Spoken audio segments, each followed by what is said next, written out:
എന്ന് പറഞ്ഞ ദൈവദാസൻ പറഞ്ഞ പോലെ ഒരു ടോക്കൺ എന്നുള്ള വാക്ക് തന്നെ ഞാൻ എടുക്കാൻ പോവാം. അടുത്ത 1 കോടിയുടെ ഒരു പ്രൊജക്ട്, ലാൻഡ് അല്ലെങ്കിൽ വേറെ എന്തെങ്കിലും സൈൻ ചെയ്യുന്നതിന് മുമ്പ് ഒരു ടോക്കൺ കൊടുക്കുക.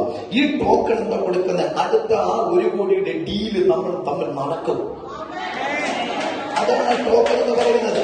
അത് ഉറപ്പിക്കുക. അങ്ങനെയാണെങ്കിൽ ഞാൻ ഉറപ്പിച്ചു പറയുന്നു, ഈ 10ാമത്തെ മാസം ചില അടയാളം കാണും. എന്തിന്? 2025 ദൈവം നിന്നെ കൊണ്ടുവരുന്ന ദൈവത്തിന്റെ മഹാപദ്ധതികൾക്കായി ദൈവം നിന്നെ കണ്ടിരിക്കുന്നു. അതിന്റെ ടോക്കനുകൾ, അതിന്റെ അടയാളങ്ങൾ, അതിന്റെ മഹത്വങ്ങൾ നമ്മുടെ ജീവിതത്തിൽ നടക്കും. അത് വിശ്വസിക്കുന്നവർ അതിനാമേ പറഞ്ഞേ. എനിക്ക് നല്ല ഉറപ്പുണ്ട്. ഈ 10ാമത്തെ കഴിഞ്ഞ നമ്മുടെ ലൈഫിലെ ഏറ്റവും ഫേവർ മാസം എന്ന് പറയുന്നത് 9ാം മാസം, 10ാം മാസം, 11ാം മാസം, 12ാം മാസം നമ്മുടെ ലൈഫിൽ ഇംഗ്ലീഷ് വർക്കല സഭയെ സംബന്ധിച്ചിടത്തോളം ഏറ്റവും ഫേവറുള്ള മാസമാണ്. കാരണം ഈ 9ാം മാസം 24ാം തീയതി ദൈവസഭയുടെ ആലയത്തിന് അടിസ്ഥാനമിട്ട അന്ന് തൊട്ട് നമ്മൾ വേറൊരു ആത്മനിയോഗത്തിനകത്താണ് സഞ്ചരിക്കുന്നത്. അങ്ങനെയെങ്കിൽ ഞാൻ വിളിച്ചു പറയുന്നു, 9 ചിലതിന് അടിസ്ഥാനമിട്ടെങ്കിൽ 10 ചില അടയാളങ്ങൾ നടക്കും.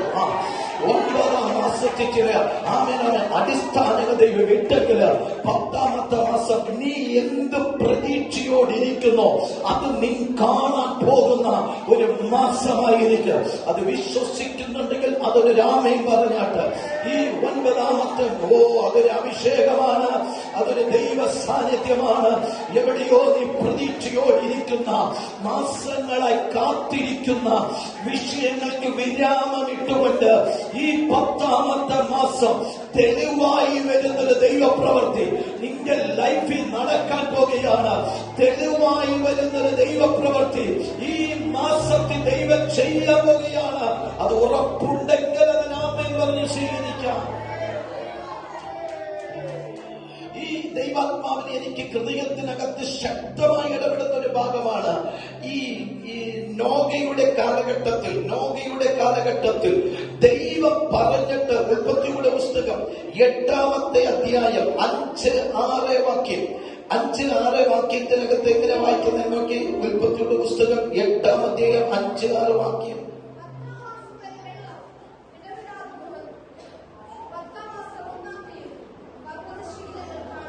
അവൻ 10ാം മാസം വരെ, സ്തോത്രം, 10ാം മാസം വരെ വെള്ളം ഇടവിടാതെ കുറഞ്ഞു. 10ാം മാസം 1ാം തീയതി എന്ത് ചെയ്തു? പർവ്വതത്തിന്റെ ശിഖരങ്ങൾ എന്ത് ചെയ്തു? കാണാൻ തുടങ്ങി. ആ ദൂതനെന്ന് ഞാനൊന്ന് എക്സ്പ്ലെയിൻ ചെയ്ത് പറയാം. നോഗയുടെ കാലഘട്ടത്തിൽ ദൈവം നോഗയെ കുറിച്ചുള്ള പെട്ടകത്തെ കുറിച്ചൊക്കെ ഭാഗം നമുക്ക് നല്ലവണ്ണം അറിയാത്തത് ഞാനിവിടെ പല പ്രാവശ്യം പ്രസംഗിച്ചിട്ടുള്ളതാണ്. എങ്കിലും ദൈവം പറഞ്ഞിട്ട് നോഗ ഒരു പെട്ടകം പണിതു. ആര് പറഞ്ഞിട്ട്? ദൈവം പറഞ്ഞിട്ട്. അതിന്റെ പ്ലാൻ ദൈവത്തിൻ്റെതായിരുന്നു. നോഗയുടെ പ്ലാനിലല്ല പെട്ടകം പണിതത്, ദൈവത്തിന്റെ പ്ലാനിലായിരുന്നു. നല്ലൊരു ആമേൻ പറഞ്ഞാട്ട്. നാം ചിലത് പണിയപ്പെട്ട, നാം ചിലത് സ്റ്റെപ്പ് വെക്കുന്നെങ്കിൽ അത് നമ്മുടെ ഇഷ്ടത്തിലാകരുത്, അത് ദൈവത്തിന്റെ ഇഷ്ടത്തിലാകണം. ഒരു കാര്യം പറയുമ്പോ ദൈവത്തിന്റെ ഇഷ്ടത്തിൽ നമ്മൾ എന്ത് ചെയ്താലും ഒരു കാര്യം പറയുമ്പോ അതിനകത്ത് നീ തല കുനിക്കാൻ ദൈവം അനുവദിക്കത്തില്ല. പക്ഷെ നമ്മുടെ ഇഷ്ടത്തിൽ നമ്മൾ പലത് ചെയ്തിട്ട പലപ്പോഴും പരാജയപ്പെട്ട് തല കുനിക്കാൻ കാരണമായത്.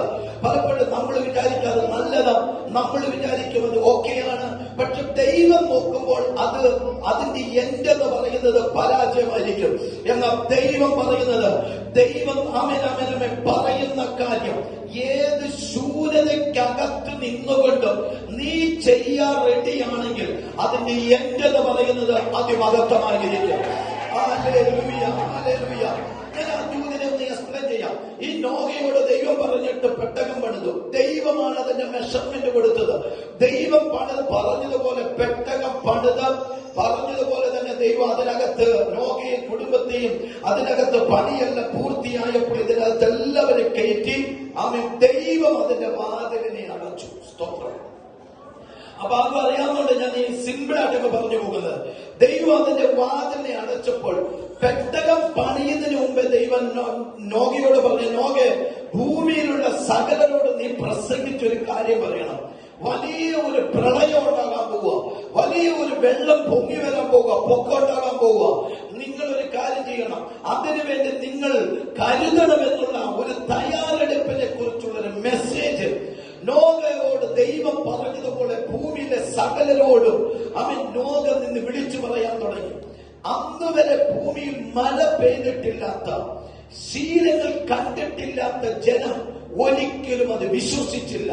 അവനെ കളിയാക്കാൻ തുടങ്ങി. ഒരു കാര്യം ഞാൻ പറയാം, മനുഷ്യൻ എന്തു വിചാരിക്കുമെന്ന് ഓർത്തുകൊണ്ട് നീ ദൈവശബ്ദത്തെ റിജക്ട് ചെയ്യരുത്. ഒരാൾ സ്വീകരിച്ചാലും കൊള്ളാം, സ്വീകരിച്ചില്ലേലും കൊള്ളാം, ദൈവം നിന്നോട് പറഞ്ഞതാണോ നീ പറഞ്ഞിരിക്കണം. സ്തോത്രം. ദൈവം ആരുടെ മുഖം നോക്കിക്കൊണ്ട് ഒരാളുടെ പക്ഷം പിടിച്ചുകൊണ്ട് പറയിപ്പിക്കുന്ന ദൈവമല്ല നമ്മുടെ ദൈവം. നമ്മുടെ ദൈവം വരാനുള്ള കാലഘട്ടങ്ങളെ മുൻകൂട്ടി കണ്ടുകൊണ്ട് പറയാൻ ദൈവം നമ്മളെ ഉപയോഗിച്ചിരിക്കുന്ന ഒരു തലമുറയാണ്. അതിനകത്ത് വിശ്വസിക്കുന്ന ഒരു ആമേൻ പറഞ്ഞാട്ട്. അപ്പോ ആമേൻ നോഹ ദൈവം പറഞ്ഞതുപോലെ കൊണ്ട് ചെയ്തു കഴിഞ്ഞു. പെട്ടകത്തിനകത്ത് കയറ്റി ദൈവം വാതിലടച്ചു. വാതിലടയ്ക്കുന്ന സമയത്ത് ഭൂമിയിൽ വെള്ളം, പ്രളയം വെളിപ്പെടാൻ തുടങ്ങി, വെള്ളം വീരാൻ തുടങ്ങി. ആമേൻ. നമുക്കറിയാം, ഭൂമിക്കകത്ത് പ്രളയം ഉയർന്നുകൊണ്ടിരിക്കുമ്പോ, വെള്ളം ഉയർന്നുകൊണ്ടിരിക്കുമ്പോൾ ഭൂമി മനുഷ്യ നിർമ്മിതമായിരിക്കുന്നത് എല്ലാം ഭൂമിയിൽ നശിക്കാൻ തുടങ്ങി. മനുഷ്യ നിർമ്മിതമായിട്ടുള്ളതെല്ലാം നശിക്കാൻ തുടങ്ങി. എന്നാൽ ദൈവത്താൽ നിർമ്മിക്കപ്പെട്ട പെട്ടകം മാത്രം ഈ വെള്ളത്തിന് നശിപ്പിക്കാൻ കഴിയുന്നില്ല. നോക്കിക്കേ, മനുഷ്യ നിർമ്മിതമായിരിക്കുന്നത് എല്ലാം നശിച്ചു പോകട്ടു. ദൈവത്താൽ നിർമ്മിക്കപ്പെട്ട, ദൈവം പറഞ്ഞതിനെ മാത്രം തൊടാൻ ഈ ശക്തികൾക്ക് കഴിയുന്നില്ല. വെള്ളം കയറി വരുന്നത് നോക്കുമ്പോ കാണാം, എടാ ഒത്തിരി പേരെ ഞാൻ തകർത്തു, എന്നിട്ട് എന്താണ് ഈ പെട്ടകത്തെ മാത്രം എനിക്ക് തകർക്കാൻ പറ്റാത്തത്? പിടികിട്ടിയില്ല.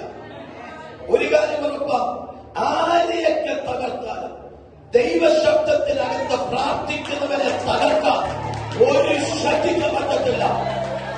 പിടികിട്ടുന്നതിനെ പറയണേ. ദൈവ സാന്നിധ്യത്തിനകത്ത് നിൽക്കുന്നവരെ തൊടാൻ ആരൊക്കെ നിന്റെ മുമ്പിൽ വീണാലും ശരി തന്നെ, ഒരനർത്ഥവും നിനക്ക് ഭവിക്കത്തില്ല.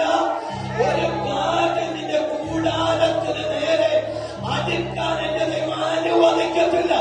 ഉറപ്പുള്ളവർ അതിനാമേ പറഞ്ഞ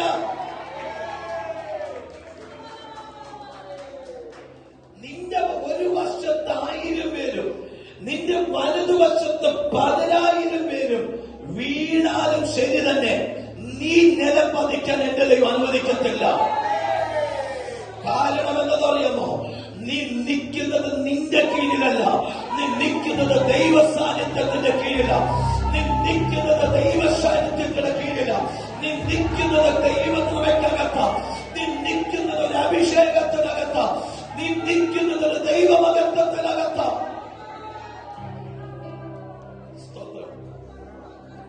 പെട്ടകം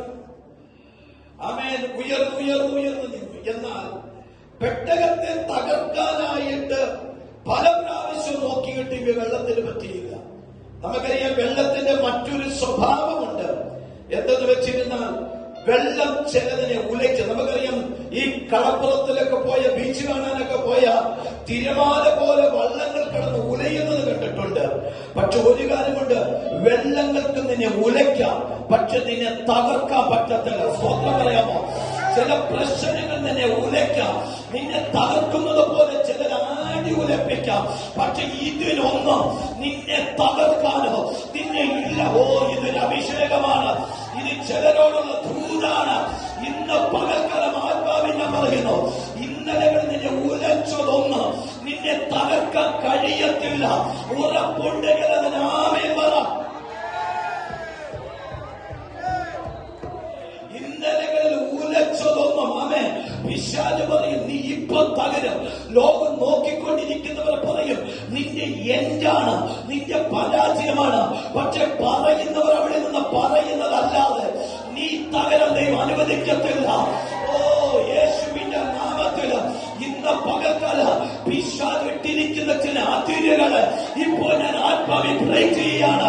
പൈശാച ശക്തികൾ ഇട്ടിരിക്കുന്ന, നിന്നെ തകർക്കാൻ വേണ്ടി ഇട്ടിരിക്കുന്ന നിന്റെ തലമുറയ്ക്കെതിരെ, നിന്റെ ഭാവിക്കെതിരെ അവൻ പിശാചിട്ട് ഉലയ്ക്കുന്ന ചില അജണ്ടകള് യേശുവിന്റെ നാമത്തിൽ ഇപ്പോൾ ഞാൻ അതിനെ ബ്രേക്ക് ചെയ്യുന്നു.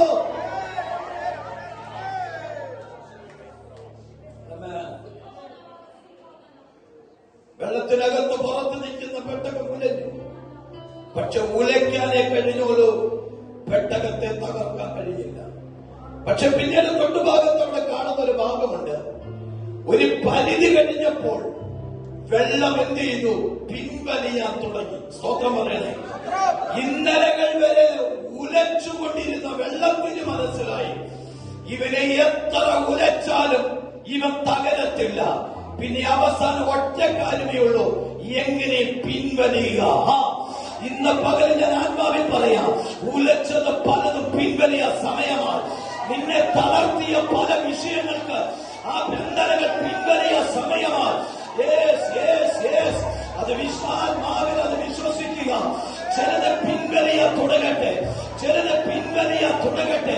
യേശുവിന്റെ നാമത്തില് ഈ ആരാധന കഴിഞ്ഞ് നിങ്ങളുടെ ഭവനത്തിലേക്ക് ചെല്ലുമ്പോ ചിലത് പിൻവലിയപ്പെടുക. സ്വീകരിക്കുന്നത് ആത്മാവിന്റെ അഭിഷേകത്തോടെ സ്വീകരിച്ച് ചില പ്രതികൂലങ്ങൾ പിൻവലിയാൻ തുടങ്ങുക.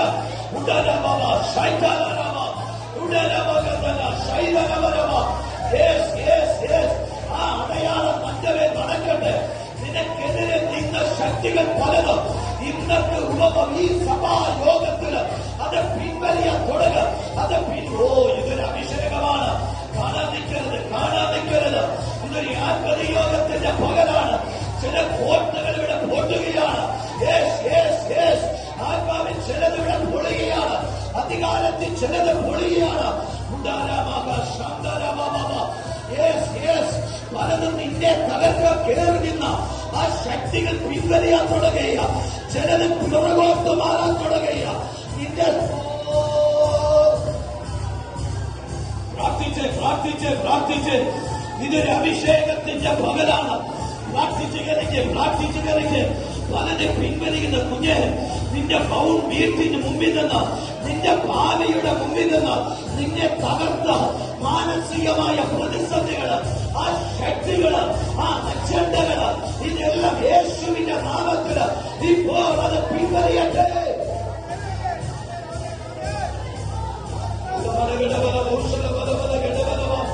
അത് പൊളിയണം, അത് പൊളിയണം, പൊളിയണം. നിന്നെ മാനസികമായി ഞെരുക്കിയതൊന്നും, നമ്മുടെ കുടുംബത്തെ മാനസികമായി ഞെരുക്കിയതൊന്നും, സഭയെ മാനസികമായി ഞെരുക്കിയതൊന്നും ഇനി നിന്റെ മുമ്പിൽ കാണരുത്. യേശുവിന്റെ നാമത്തില് ആ ദുഷ്ട പിശാചിനെ ആത്മാവിനെ ക്യാൻസൽ ചെയ്യുന്നു. ഇപ്പോൾ അത് പിൻവലിയട്ടെ.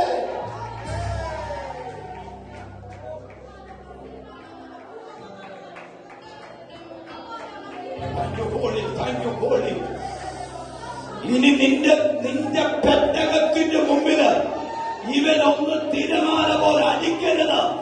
നിന്റെ വീടിന്റെ മുമ്പില് എനിക്കറിയത്തുള്ള ആത്മാവിന് ആ ദൂതിനകത്തേക്ക് ഞാൻ കയറിയ ഇനി നിന്റെ വീട്ടിനകത്ത് ഈ ശക്തികൾ കയറരുത്. ഇപ്പോൾ യേശുവിന് പ്രാപിച്ച് ആ വിടുതൽ ഇപ്പോൾ റിലീസ് ചെയ്യാം.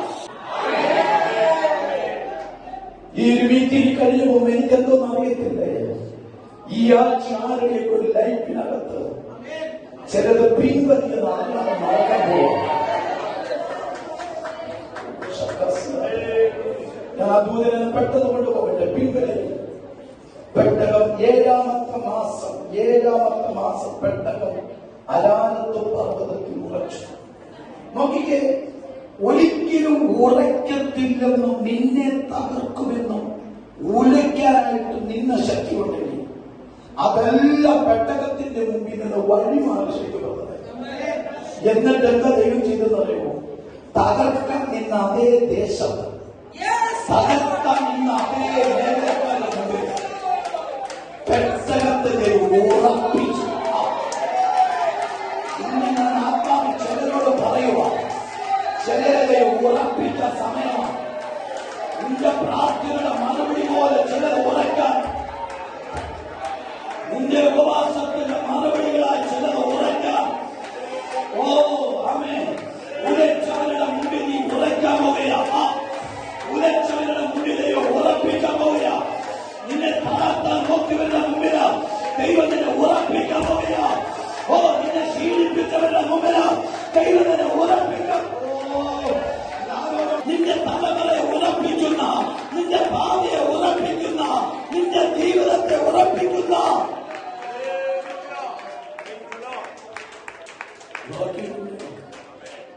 അമ്മേ പറയാമോ? എനിക്ക് ആ ദൂതനകത്ത് ഭയങ്കര വെളിപ്പാട് കയറി വരുന്നത്.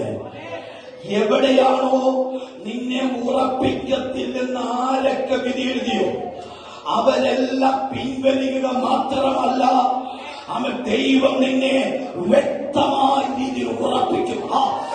താൽക്കാലിക ഉറപ്പിക്കലല്ല, വ്യക്തമായി നിന്നെ ഉറപ്പിക്കും. ആ ദൂതിനകത്ത് ഭയങ്കര വെളിപ്പാട് ഞാൻ കാണുന്നുണ്ട്. ഇന്നലെ ആടി ഒലഞ്ഞ രാത്രിയാണെങ്കിൽ അടുത്ത ഇമാമ ദിവസം നിന്നെ ഉറപ്പിക്കുന്ന മാസമാണ്. കഴിഞ്ഞ ചില വർഷങ്ങൾ നിന്റെ ഭാവി ആടി ഉലഞ്ഞതാണെങ്കിൽ ഓ എനിക്കറിയത്തില്ല. കഴിഞ്ഞ ചില നാടുകൾ നിന്റെ കുടുംബം ആടി ഉലഞ്ഞതാണെങ്കിൽ, നിന്റെ ജീവിതം ആടി ഉലഞ്ഞതാണെങ്കിൽ, ഇന്ന് പകല് ദൈവം പറയുന്നു, ദൈവം അതിനെ ഉറപ്പിക്കാൻ പോവുകയാണ്.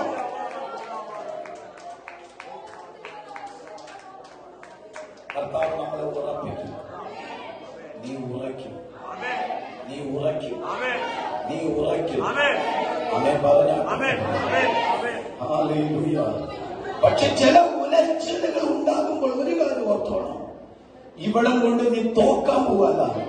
ഉലച്ചിൽ കൂടുമ്പോൾ ഓർത്തോണം, നിന്റെ ഉറപ്പ് കൂടുതൽ ഉറപ്പാണ്. സമയം അടുത്തിരിക്കുന്നത്.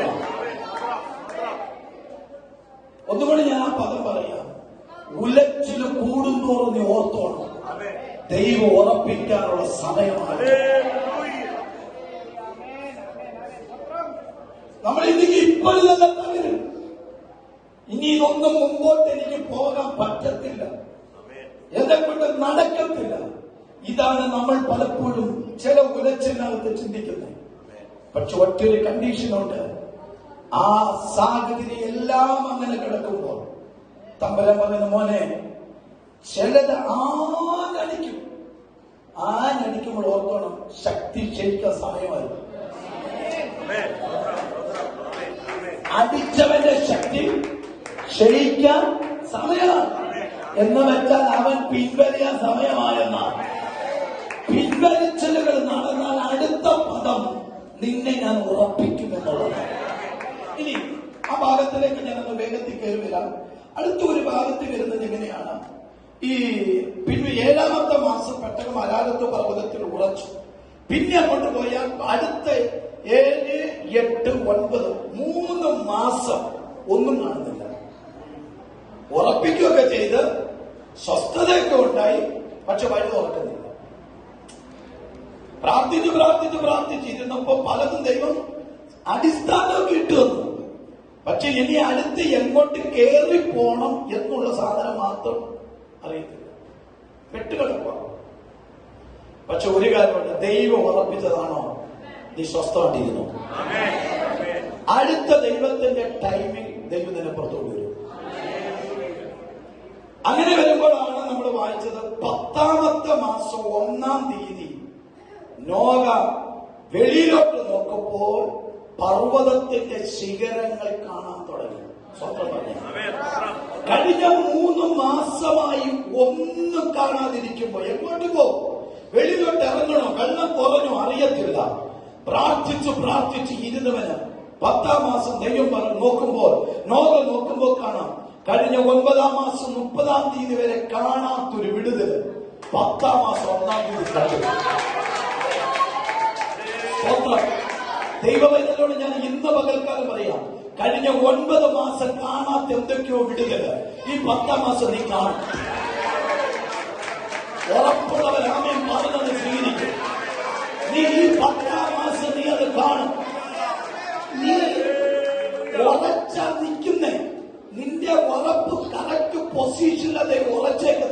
പക്ഷെ ഇനി പുറത്തോട്ട് ഇറങ്ങണമെങ്കിൽ എന്തെങ്കിലും കണ്ടേ പറ്റൂ, എന്തെങ്കിലും തുറന്നേ പറ്റൂ, ചിലത് നടക്കണമെങ്കിൽ.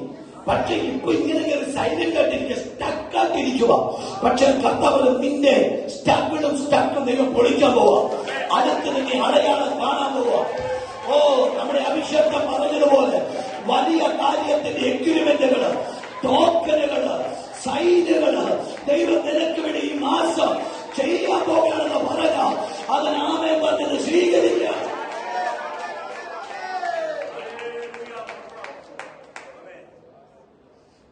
ആമേൻ.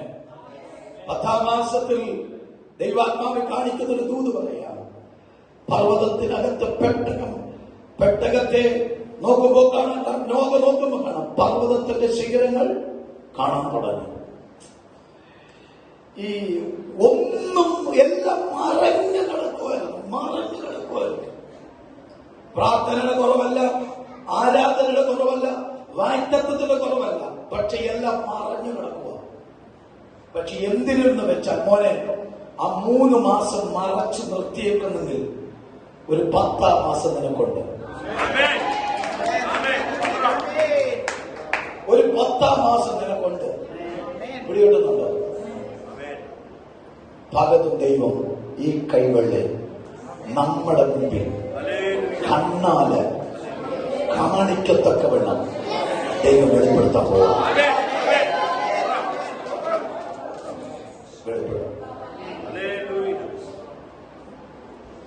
ഈ തിരുവനന്തപുരത്തിൽ ഇങ്ങനെ വായിക്കുന്നുണ്ട്, ഈ രാജാക്കന്മാരുടെ പുസ്തകത്തിൽ ഏലിയാവിന്റെ ഒരു പ്രാർത്ഥനയുണ്ട്. ഏലിയാവ് പ്രാർത്ഥിച്ചുകൊണ്ടിരിക്കുമ്പോ ബാല്യക്കാരോട് ചെന്ന് പറഞ്ഞിട്ടൊരു കാര്യമുണ്ട്. മുഴങ്കാലുകൾക്കിടയിൽ തല കുനിച്ചു വെച്ച് ഏലിയാവ് പ്രാർത്ഥിക്കുമ്പോൾ ബാല്യക്കാരനോടൊരു പദം പറഞ്ഞു, മോനെ, ഞാൻ ഇവിടെ നിന്ന് പ്രാർത്ഥിക്കും, പക്ഷെ നീ താഴ്വരച്ചെന്ന് ചിലതുണ്ടോ നീ താഴ്വരച്ചെന്ന് നോക്കണം. 1, 2, 3, 4, 5, 6 പ്രാവശ്യം ചെന്നിട്ടും 18 രാജ 18-ന്റെ 42-43 ബാക്കിയൊന്നുമില്ല. അവൻ 6 പ്രാവശ്യം ചെന്ന് നോക്കിയിട്ടും ഒന്നും കണ്ടില്ല.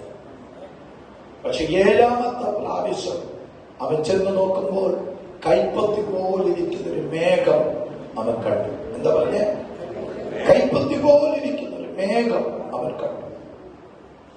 മേഘം പൊങ്ങി വന്നു. അവൻ ചെന്ന് പറയുമ്പോൾ ഒരു പദം പറയുന്നുണ്ട്, സ്തോത്രം. കൈപ്പത്തി പോലൊരു മേഘം പൊങ്ങിയിട്ട് എന്തോ നടക്കാനാ.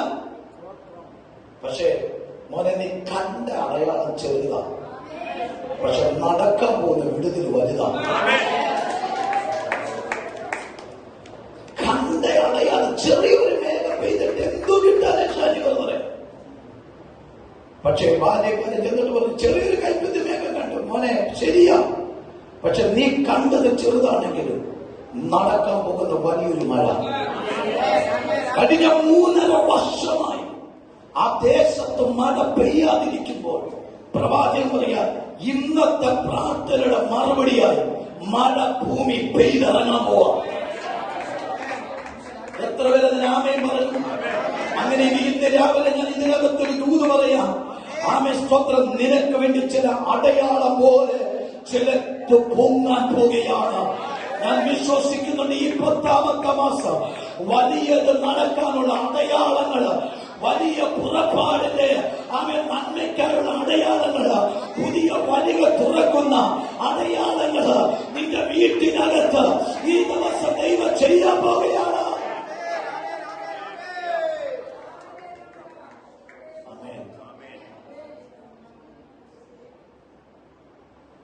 ഇത് എവിടെയാ ഇതിന്റെ തെളിവ്? എന്താ തെളിവെന്ന് വെച്ചാൽ തിരുവല്ലത്തിൽ ഇങ്ങനെ വായിക്കുന്നുണ്ട്. ഇബ്രാഹിം ലേഖനം 2-ാം അധ്യായം 3-ാമത്തെ വാക്യാംശത്തിൽ ഇങ്ങനെ വായിക്കുന്നുണ്ട്, കർത്താവ് പറഞ്ഞു തുടങ്ങിയതും ദൈവം അടയാളങ്ങളും അത്ഭുതങ്ങളിലാലും വീര്യപ്രവർത്തികളാലും തന്റെ ഇഷ്ടപ്രകാരം പരിശുദ്ധാത്മാവിനെ നൽകിക്കൊണ്ട് സാക്ഷി നിന്നവർ കേട്ടത്.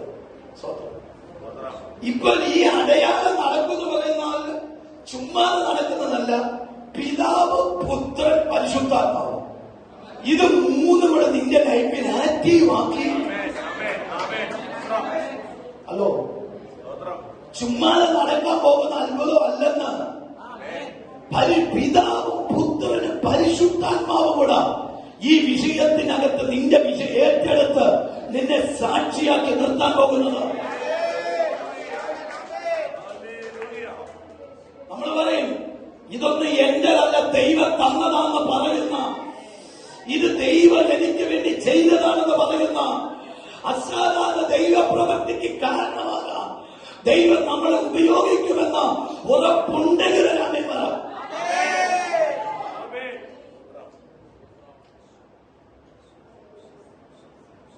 അത്ഭുതങ്ങൾ നമുക്ക് വേണ്ടി വെയിറ്റ് ചെയ്യാം. ദൈവത്തിന്റെ വീര്യ പ്രവർത്തികൾ നമുക്ക് വേണ്ടി വെയിറ്റ് ചെയ്യും.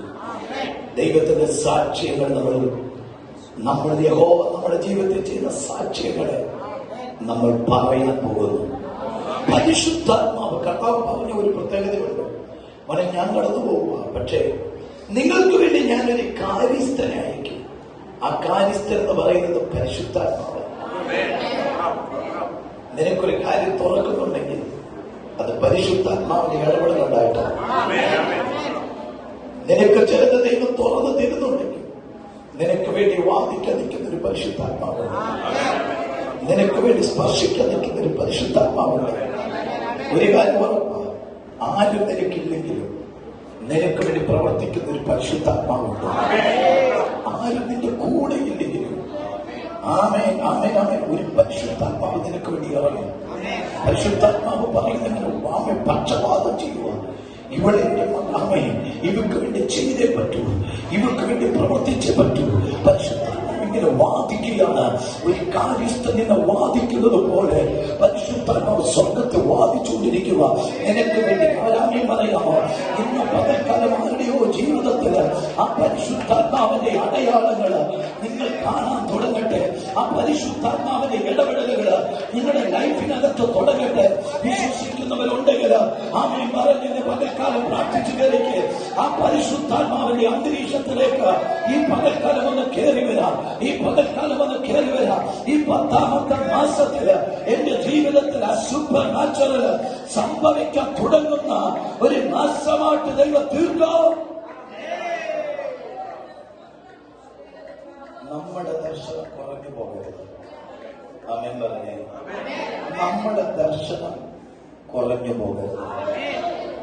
ഞാൻ ഒരിക്കൽ എപ്പോഴും ഈ കഴിഞ്ഞ ദിവസങ്ങളിൽ ഞാൻ പറഞ്ഞല്ലോ, നമ്മുടെ മീറ്റിങ്ങിനകത്ത് കഴിഞ്ഞ ദിവസത്തെ മീറ്റിങ്ങിന് നടന്നതിന് ശേഷം ഇന്നലെ ഒരു ക്ലാസ് എന്നെ കണ്ടപ്പോൾ പറഞ്ഞതാണ്, നിങ്ങളുടെ ജനത്തെ ഓർത്ത് ഞങ്ങൾക്ക് ഒത്തിരി അഭിമാനം തോന്നി.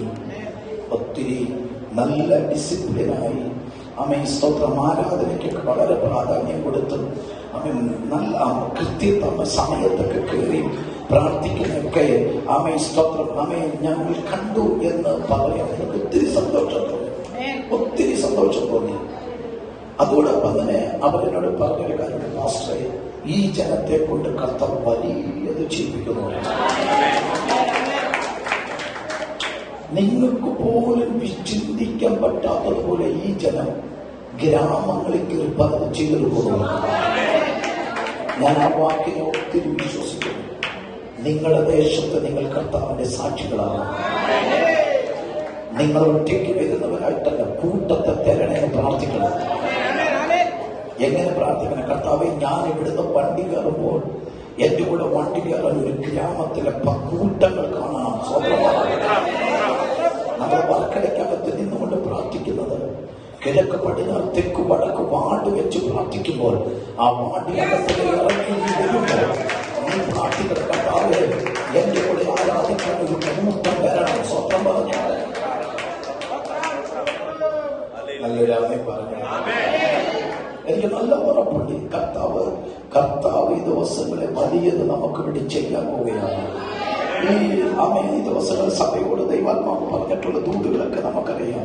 നമ്മുടെ കർത്താവിന്റെ കൃപ എത്ര പെട്ടെന്ന് അടുത്ത തോളിലേക്ക് ഷിഫ്റ്റാവുന്ന പറഞ്ഞ ഞാൻ എപ്പോഴും ചിന്തിക്കാറുണ്ട്, നമ്മുടെ ജനച്ചോവ നേരെ വരുന്ന ആ ആഴ്ച നമുക്ക് ഇവിടെ ഇരിക്കാൻ പറ്റത്തില്ല. പക്ഷെ ആർക്കെങ്കിലും ഒരു ആബ്സെന്റ് എടുത്തില്ലെങ്കിൽ അച്ഛൻ ബുദ്ധിമുട്ടാണ്. സ്വതന്ത്രം എതിരിൽ കൂടെ നിനക്ക് ഒരു ആബ്സെന്റ് കിട്ടിയാലേ പറ്റി. ഇപ്പൊ മഴയില്ലെങ്കിൽ മഴക്കോട് കണ്ടാലേ അവധി എടുക്കും. അമ്മേ, പക്ഷെ അതിനെയൊക്കെ ഒന്ന് പൊട്ടിച്ച് നമ്മുടെ ആൾക്കാർ കയറിയാൽ നമുക്കിവിടെ ഇരിക്കാൻ പറ്റത്തില്ല. സ്തോത്രം. നമ്മുടെ ജനത്തിന് നമുക്കറിയാം, എല്ലാം ഞാൻ മിക്കാറുള്ള ഞായറാഴ്ചകളിലൊക്കെ ഏറ്റവും പുറകിൽ പോയി നമ്മൾ പലരും ആൾക്കാരിയിരിക്കുന്നു. പക്ഷെ അങ്ങനെയാണെങ്കിൽ കർത്താവ് നമുക്ക് അടുത്തൊരു ഹോളിലേക്ക് നമ്മൾ കയറണം. കേറത്തില്ലേ? കാര്യം കർത്താവ് ഇതിനെ പണിതുകൊണ്ടിരിക്കുമ്പോൾ നമ്മളത് കളയുന്നത്. കർത്താവ് ഇത്രയൊക്കെ മതിയെന്നൊന്നും പറയാൻ എന്നെ കൊണ്ട് കിട്ടത്തില്ല, പിടി കിട്ടിയില്ല. ഇങ്ങനെയൊക്കെ തട്ടിയും മുട്ടിയൊക്കെ ഇങ്ങനെയൊക്കെ ഞങ്ങളങ്ങ് പൊയ്ക്കോളാം, ഞാനത് പറയാൻ റെഡിയല്ല. ആണോ? അല്ല. അങ്ങനെയാണെങ്കിൽ ഒന്ന് രാവിലെ പ്രാർത്ഥിക്കുന്ന കർത്താവേ, എന്റെ ഗ്രാമത്തെ തൊടാൻ എന്നെ ഉപയോഗിക്കണം. ഹലോ കർത്താവേ, എന്റെ ആ വാർഡിൽ അവിടുത്തെ ജനത്തെ തൊടാൻ എന്നെ ഉപയോഗിക്കണം. അയ്യോ വന്നില്ല. കർത്താവേ, എന്റെ ആ ജോലി സ്ഥലത്ത് അവിടെയുള്ള സഹോദരങ്ങളെ തൊടാൻ ഉപയോഗിക്കണം. സ്വന്തം പറഞ്ഞില്ല. നിങ്ങളൊന്ന് പ്രാർത്ഥിച്ചു നോക്കിയാൽ ഒരു കാര്യം ഉറപ്പാ, ഈ മാസം തൊട്ട് ദൈവത്തിന്റെ ചലനം നിങ്ങളൊന്ന് നടക്കാൻ തുടങ്ങും. നിങ്ങളൊന്ന് പറഞ്ഞു തുടങ്ങിയാൽ നിങ്ങളുടെ കരങ്ങൾ അത്ഭുതത്തിന്റെ കരങ്ങളായി തുടങ്ങും. നിങ്ങൾ പിന്നെ അങ്ങനെ ഇരിക്കും. നിങ്ങളൊന്ന് പ്രാർത്ഥിക്കണം. ഞാൻ പറഞ്ഞതുപോലെ പ്രാർത്ഥിക്കണം. കർത്താവേ, എന്റെ ദേശത്തിൽ നിന്ന് ഞാൻ ഒറ്റയ്ക്കല്ല, ഞങ്ങൾ ഒരു കൂട്ടമായിട്ട് ഞങ്ങൾക്ക് ചർച്ചയ്ക്ക് പോകണം. അങ്ങനെ ഇങ്ങനെ വീട്ടിനകത്ത് ഇങ്ങനെ ഇരുന്ന് പ്രാർത്ഥിച്ചുകൊണ്ടിരിക്കുമ്പോഴായിരിക്കാം വീട്ടിനടുത്തുള്ള ഒരാൾ വന്നിട്ട് പറഞ്ഞു, ആന്റി ഒരു പ്രോബ്ലം ഉണ്ട്, ഒരു വിഷയമുണ്ട്, ബ്രദറെ ഒരു വിഷയമുണ്ട്, ചേട്ടാ ഒരു വിഷയമുണ്ട്. ഉടനെ കാണാൻ പറയണം ഒരു കാര്യം, അന്നേരം എന്ത് ചെയ്യണം? പേടിക്കണ്ട, നമുക്ക് ഞങ്ങൾ പ്രാർത്ഥിക്കാറില്ല, പ്രാർത്ഥിക്കും. ചുമ്മാ പ്രാർത്ഥിക്കും, ഒന്നും ശാസിക്കുന്നുമില്ല, പ്രാർത്ഥിക്കാനൊന്നും അറിയത്തില്ല. യേശുവിന്റെ നാമത്തില വിടുതലാകട്ടെന്നൊന്ന് പറഞ്ഞാൽ മതി. നിന്റെ വാക്ക് അവിടെ ആക്റ്റീവാകും. കാരണം നാമേ ആരും ചെയ്യാത്ത ചിലത് നമ്മൾ ചെയ്യാൻ റെഡിയാണ്. ഞാൻ വരെ ഉപയോഗിച്ചോ പാസ്റ്റർ ശുശ്രൂഷിക്കാൻ തുടങ്ങുന്ന സമയത്ത് താനും തന്റെ വൈഫും മാത്രം പായിട്ട് പ്രാർത്ഥിക്കുക. എന്നിട്ട് വിശ്വാസത്തോടെ ഹോളിനകത്ത് മുഴുവനും ആമേ സ്തോത്രം പായിട്ടൊക്കെ ഇരിക്കുക, പായിട്ടിരിക്കുക. അതെല്ലാം വിശ്വാസികളാട്ടത്തെ കണ്ട്. പക്ഷെ ദൈവം കൊടുത്ത ജനത്തിനകത്തേക്ക് ഈ അഭിഷേകം എടുക്കട്ടെ. ഓരോ ജനവും കൂടെ ഇങ്ങനെ പ്രാർത്ഥിച്ച് അവര് തന്നെ ഒരു സെല്ലാക്കി മാറി തുടങ്ങി. ഓരോ കെയർ സെന്ററുകൾ അവരുടെ ഗ്രാമത്തിന് അവര് തന്നെ നടത്താൻ തുടങ്ങി. പ്രാർത്ഥിച്ച് ചില വർഷത്തിനകത്ത് വെച്ചാണ് ലക്ഷങ്ങളുടെ സഭയുടെ പാസ്റ്ററായി അദ്ദേഹം ആമേ ശുശ്രൂഷിക്കാൻ തുടങ്ങിയത്. ആകത്തില്ലേ നമ്മുടെ ഇവിടെ ആരും ഇവിടെ നെഗറ്റീവുകൾ പറയുന്നവരാകരുത്. നമ്മൾ ഇവിടെ ആരും നെഗറ്റീവ് പറയുന്നത് അടുത്തിരിക്കുന്ന ഒരു കാര്യം കൊടുത്തു വരാ നെഗറ്റീവ് പറയുന്നത്. എന്ത് നെഗറ്റീവ് പറയുന്നത്? നമ്മളെ കുറിച്ച് നമ്മൾ നെഗറ്റീവ് പറയരുത്. കഴിഞ്ഞ ദിവസത്തെ യൂട്യൂബ് വീഡിയോ ഒക്കെ കാണുന്നവർ ഭാഷ ക്ലാസ്സൊക്കെ കേട്ടിട്ടുള്ളത് ഞാൻ വിശ്വസിക്കുന്നു. പലയിടത്തും പറഞ്ഞ ഭാഷ പറഞ്ഞത് പറഞ്ഞു പോയി പതിവാണ്. നമ്മൾ ആരും നെഗറ്റീവ് പറയും. നമ്മുടെ സഭയെ കുറിച്ച് നെഗറ്റീവ് പറയുന്നു, നമ്മുടെ വിശ്വാസികളെ കുറിച്ച് നമ്മൾ നെഗറ്റീവ് പറയുന്നു. സ്വന്തം നമ്മുടെ വിശ്വാസികളെ കുറിച്ച് നമ്മൾ നെഗറ്റീവ് പറയരുത്. നമ്മുടെ പാസ്റ്റേഴ്സിനെ കുറിച്ച് എന്ത് ചെയ്യരുത്? നെഗറ്റീവ് പറയരുത്. നമ്മുടെ സിസ്റ്റത്തെ കുറിച്ച് ഈ നെഗറ്റീവ് നമ്മൾ പറയാൻ തുടങ്ങിയാൽ എല്ലാവരും ഇങ്ങോട്ട് കയറി വരും. പിശാചിന് നിങ്ങൾ എന്ത് ചെയ്യരുത്? ഇടം കൊടുക്കരുത്. ഒരമേ പറയണേ, നമ്മൾ ഇടം കൊടുക്കരുത്. നെഗറ്റീവ് നമ്മൾ പറഞ്ഞ അവസരം കൊടുക്കരുത്. നമ്മളൊരു മാല പോലെ,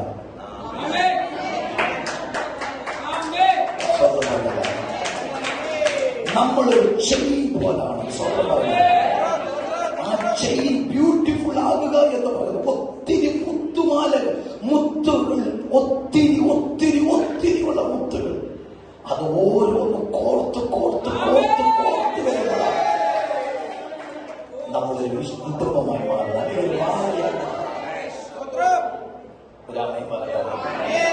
ഇന്ന് പകൽക്കാലം ഞാൻ പറയുന്നത്, നമ്മുടെ ലൈഫിൽ നമ്മുടെ ആത്മീയ ആരാധനകളെല്ലാം നമുക്ക് അതായിരിക്കട്ടെ, നമ്മുടെ പ്രാർത്ഥനകൾ അതായിരിക്കട്ടെ, നമ്മുടെ ജീവിതത്തിന്റെ ചിന്തകളിൽ അതായിരിക്കട്ടെ. ഒരു സ്തോത്രം പറയാൻ പറ്റുന്നത് ഇന്ന് പകൽക്കാലം പറയാം. നമ്മുടെ ആത്മാവിൽ ഞാൻ വേഗത്തിൽ വാക്കുകൾക്ക് നമ്മുടെ ഈ 10ാമത്തെ മാസത്തിലെല്ലാം നമ്മൾ അടുത്തൊരു ബ്യൂട്ടിഫുള്ളിലേക്ക് നമ്മൾ കയറുക. നമ്മൾ ബലഹീനതയെ താങ്ങ്. സ്തോത്രം. ക്ഷീണിച്ചിരിക്കുന്നവരെ ബലപ്പെടുത്തി. സ്തോത്രം പറ. പ്രാർത്ഥനയ്ക്ക് വരാത്തവനെ വിളിച്ചെന്ന് പറയാ. സഹോദരി പ്രാമ എന്താ വരാത്തോ? നിങ്ങളൊന്നും കണ്ടുള്ള ദൈവത്തോട് വലിച്ചു കയറിയതൊന്നും പറയരുത്. കർത്താവേ, സഹോദരി പ്രാർത്ഥന മുടക്കല്ലേ. അടുത്ത ആഴ്ച നിങ്ങൾക്കൊരു വിടുതലുണ്ടെന്നേ. അവരൊന്ന് ഒന്ന് കൈത്താണ്. അവരുടെ കേറിയ ആ കേറിയകത്ത് ദൈവപ്രവൃത്തി നടക്കും. ഒരു സ്വപ്നമല്ല.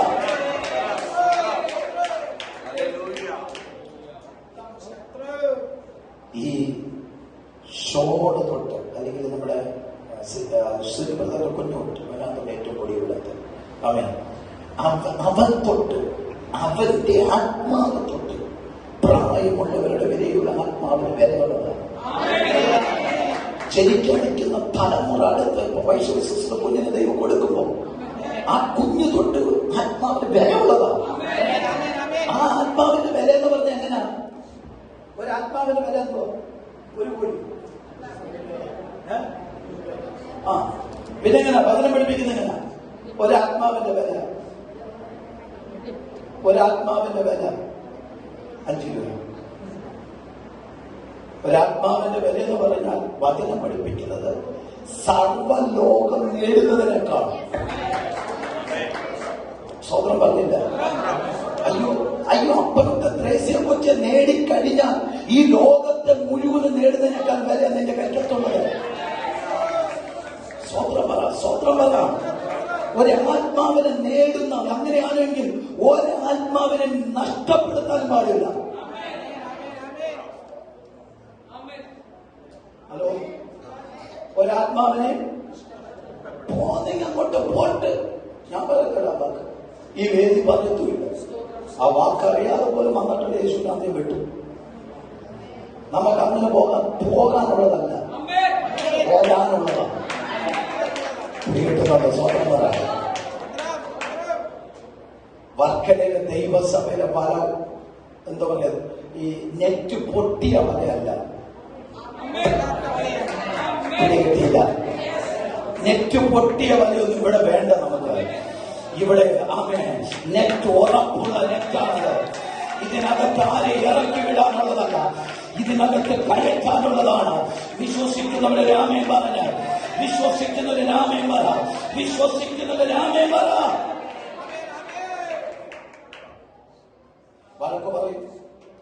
വഴക്ക് പറയും, ശാസിക്കും. എന്നാ നിന്ന് പോവോ? എനിക്ക് കട്ടിയാട്ടൊന്നും വഴക്ക് പറയാൻ അറിയത്തില്ല. നിങ്ങൾക്ക് എല്ലാവർക്കും അറിയാം. പക്ഷേ ആരെയും ഇവിടെ നഷ്ടപ്പെടരുത്. നിങ്ങൾ നഷ്ടപ്പെടുമ്പോൾ ഓർക്കുക, ഒരാൾ വഴി നഷ്ടപ്പെട്ടാൽ ഓർക്കണം, നിത്യതയ്ക്കകത്ത് നീ ചെല്ലുമ്പോൾ കണക്ക് കൊടുക്കും. നമ്മുടെ വാക്കുകൊണ്ട് ഒരാൾ നഷ്ടപ്പെട്ടു പോയാൽ, നമ്മുടെ ആറ്റിറ്റ്യൂഡ് കൊണ്ട് ഒരാത്മാവ് പിന്മാറ്റത്തിൽ പോയാൽ നമ്മൾ വില കൊടുക്കേണ്ടി വരും. നേടിയതിനേക്കാൾ വില കൊടുക്കേണ്ടി വരും. നഷ്ടപ്പെട്ടാൽ പിടികിട്ടിയില്ല. യേശു കർത്താവ് എന്താ ചെയ്തേ? ഒരു ഇടയിലെ 100 ആട്ടിന്റെ ഒരെണ്ണം നഷ്ടപ്പെട്ടപ്പോ 99 യേശു കർത്താവ് എന്ത് ചെയ്തു? വിട്ടേച്ചു പോയെന്ന് പറഞ്ഞ് വിട്ടെന്നല്ല, അതിനെ അവരെ സെക്യൂറാക്കി വിട്ടല്ലേ ആ ഒരെണ്ണത്തിന്റെ പുറകെ. നമ്മൾ ചിന്തിച്ചാണ്, എന്തോ ചിന്തിച്ചാണ്, ആ 99ന്റെ അതിനകത്തുനിന്ന് അടുത്ത ആട്ടുകുട്ടി ജനിച്ചോളുന്നേ. അത് അടുത്ത 100 ആവും, അടുത്തത് 200 ആവും. ആ ഒരെണ്ണം ഉണ്ടായിട്ട് അവനിൽ നിന്ന് എന്തോ കിട്ടാന് എന്ന് യേശു കണ്ടില്ല. യേശു അതിനെ അവിടെ സെക്യൂറായിട്ട് ആ ഒരെണ്ണം പോലും പോകാൻ പാടില്ല. യേശു ഇറങ്ങും. യേശു അതിനെ അന്വേഷിക്കും. ഒരു ആത്മ പറയുന്നുണ്ടോ? അതിന്റെ അർത്ഥം ഒരാത്മാവ് വെറുതെ ഉള്ളതല്ല. ഇന്ന് പകൽക്കാലം ഞാൻ വിളിച്ചു പറയാം, എന്തിനു വേണ്ടിയോ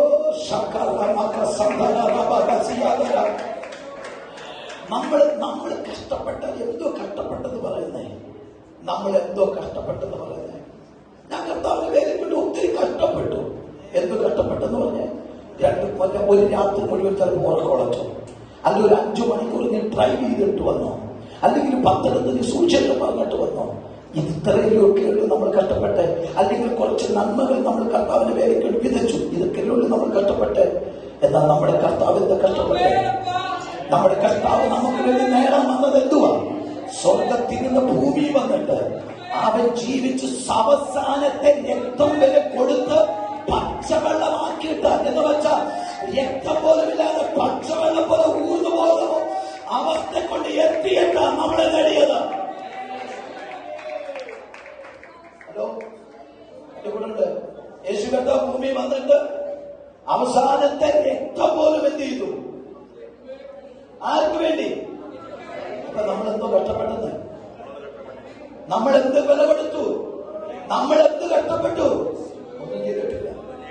ഞാൻ കഴിഞ്ഞ ദിവസങ്ങൾ എന്നെ ചിന്തിപ്പിച്ചതാ. അയ്യോ, ഞാൻ ഓടി തളർന്ന് ക്ഷീണിച്ചു മടുത്തുണ്ടോ? അത് പറയാനല്ല യേശു കർത്താവ് അങ്ങനെ തന്റെ പ്രാണനെയാണ് നമുക്ക് നൽകിയത്. യേശു പ്രാണനെയാണ് നമുക്ക് നൽകിയത്. അങ്ങനെയെങ്കിൽ നമുക്ക് ആത്മാവിൽ വർക്കലയിലുള്ള ദൈവമക്കളോട് ഞാൻ വിളിച്ചു പറയാം, ഇത് യൂണിറ്റിക്കകത്ത് നിന്ന് നിൽക്കണം. ഒരു വിധത്തിൽ പിശാചിന് ഇടം കൊടുക്കരുത്. ഒരു വിധത്തിൽ അവനകത്ത് പദ്ധതി ഇടരുത്. ഈ 10ാമത്തെ മാസം ദൈവപ്രവൃത്തി നിന്റെ മേൽ നടക്കാൻ തുടങ്ങുമ്പോൾ ആ സ്നേഹത്തിനകത്ത് കയറി നിൽക്കാം, ആ കവലയിനകത്ത് കയറി നിൽക്കാം.